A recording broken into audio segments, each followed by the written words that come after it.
Good morning, 8:14 a.m. Eastern Standard Time on this Sunday, January 22nd, 2023. I'm XRP Future Millionaire, and I reside in the great state of Michigan.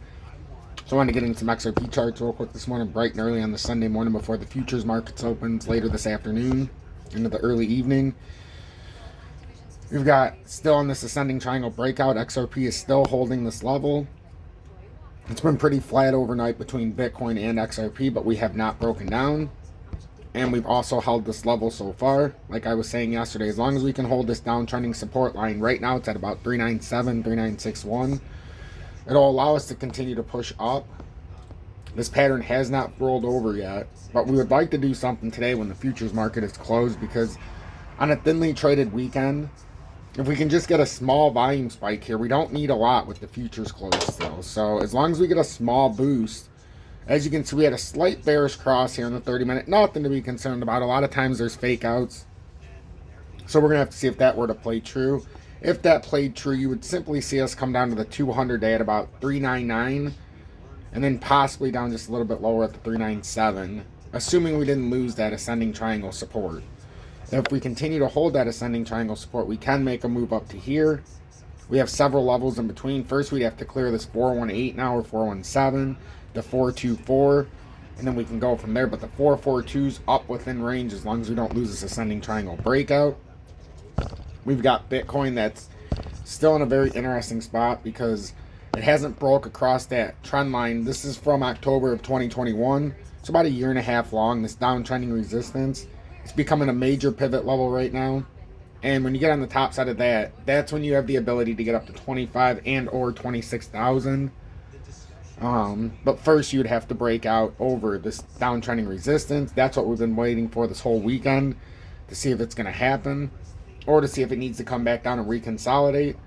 But as of right now, we haven't broken down. It looks like we could possibly be putting in a weird W reversal, which in this formation, we're going to need some volume to push out. That's not exactly the most bullish of formations. It is because we've broken out, but we need to break above here. And the volume profile that's coming in is pretty weak. It is a thinly traded weekend, though, so I'm not all too concerned about that. Volume doesn't necessarily control everything, but it is a look into things. We've had a run up, but we haven't really had this huge burst, but we have had a nice run up, so we're going to see. Much like here, we had a push up, consolidation, little pull down, push up, little breakout, little consolidation down. Now it's either going to push out of here and we're going to break this 23,250 level, or 23,200 approximately, or we're going to push back down. And first big layer is 22,000 at the 200-day, but then we got 20,945 way down here. There's levels in between, but these are the areas with Bitcoin that are my major concern areas, the way it's set up right now.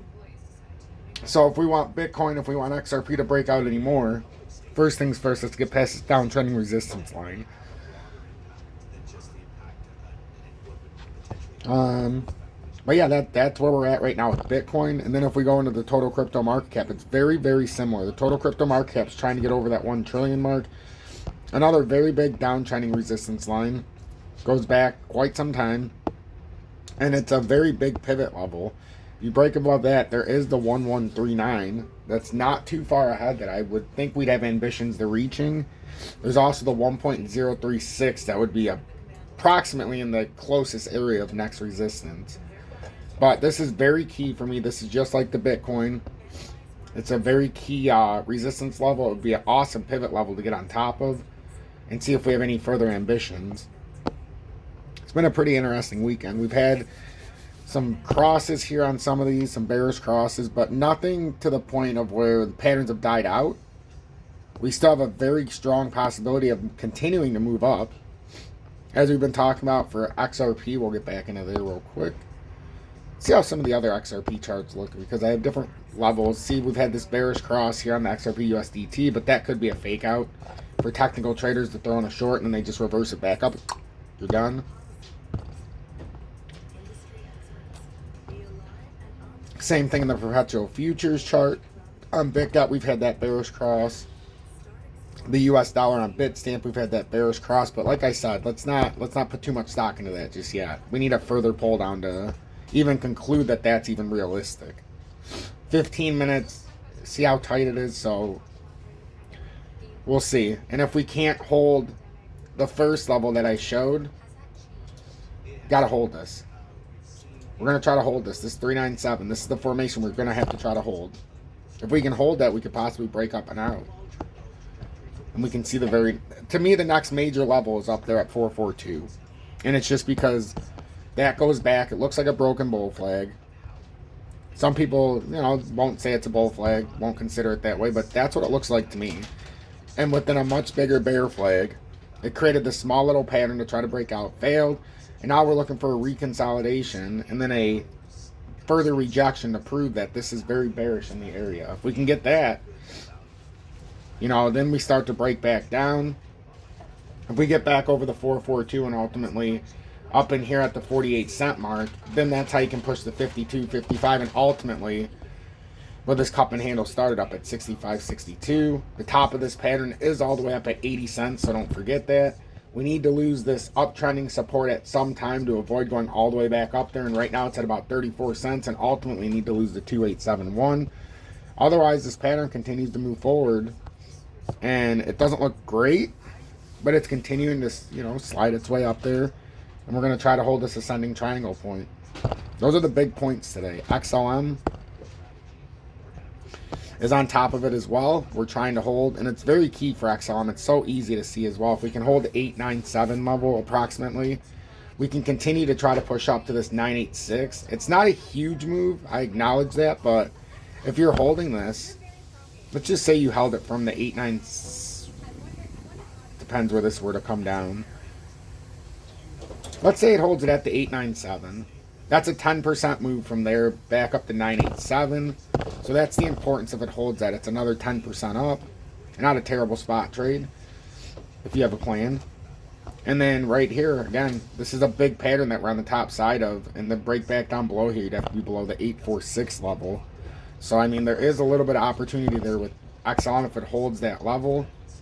DGB, same deal. They're all basically on the top side of these small breakout points. DGB's on the top of that 101 level. Next level would be 109 if it continues pushing up. And then if it pushes out, we can maybe get up to that 118. And then on this chart on DGB, we got the 989, but that's a little under the 101. And then the closest resistance is 1079. So, a lot of things going on this morning. A lot of things going on. We've got the futures that'll be opening up a little bit later tonight. And we'll see exactly how the volume comes in when the futures is back on. I want to look at HBAR. It's at 7 cents right now, 709. We talked about a very key level on a couple days ago. Right here at the 7.2. We talked about if it loses the 7.2, we'd come back down to this uptrend. And there's no reason to even sell or take profit unless we lose that 698 level, because that's the uptrending support. And then ultimately, you could even hold out of selling out of profit if you want, as long as we hold the 6.7. If we lose the 6, actually it's 6.67, that's when you start to have these big drop back down to the 5.5 level. Right now, though, from the last update, it's already come down. When we talked about profit taking on here, it's been a healthy correction of about 12.7%. So that's the value of understanding it needs to come back down to the uptrend, and that's why I did an update exclusively for the HBAR holders. And now this is where we're sitting. It's playing this pattern absolutely beautifully. It's trying to hold this uptrending support that we started back on January 18th. And if we can, it would push back out. We have a big resistance here with this wick, so that could have instigated a bear flag. So we have to always watch these disguises here. That was a big volume push, but most of it was sell volume coming back down. As long as we hold this uptrend and ultimately hold 664, approximately 665, we're okay. But if we lose this, then you got to highly consider coming back down to 5.4 area, 5.5. And that's where, it gets a little interesting for anybody who's been on a nice little push up here. So from here, let's just say we lost those levels. That's a 23% drop. But if we hold even right here, it's only a 5% drop to here. So if you've already held it through a 12% drop, I can't tell you what to do. I'm not a financial advisor. But that's what I'm looking at this morning, and that's what I'm feeling. Make sure to hit that like button. I would greatly appreciate if you shared this on social media. Help me get a few more people in here. And like I've been saying, in crypto as a whole, it's very hard to reach a new audience right now because of all the FUD that's going on and all that. I appreciate everybody's tuning in and the 100 views, or the 100 likes mostly per videos. I appreciate it greatly. And if you want to join Tom's Army, if you want to join me on my exchanges that I currently trade on, it's all in the video description below. I'm not going to get into all that this morning. Hashtag be better, do better. Hashtag FUD assassins. And remember, help one person each and every day, because if I don't do my part and you don't do your part, this journey's no fucking fun. Stay blessed, everybody.